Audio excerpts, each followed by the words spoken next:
Alright, so this is the 61 convertible, the powerglide conversion. We got the powerglide in, it's rebuilt, and a rebuilt torque converter also. So to make the conversion happen, a few things had to take place. You can see the flywheel had to come off the parts car engine, and the transmission cooler, there isn't one on the standard radiator, so I had to add a transmission cooler, which I tucked up behind the bumper between the radiator and the bumper. I guess you can't really see it, but it's tucked up in there real tight.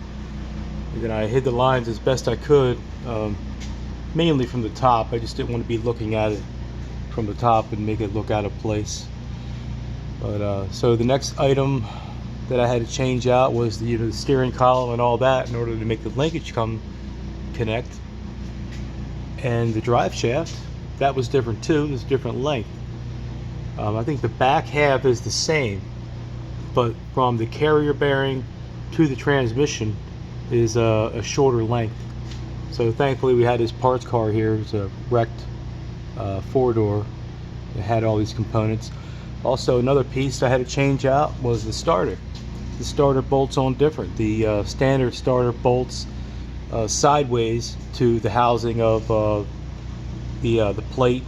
There's like an adapter plate that goes to the back of the engine that the transmission bolts to. It bolts sideways, and you can see this one bolts vertically like a small block Chevy normally would. So those are some of the things I had to do to make this conversion happen.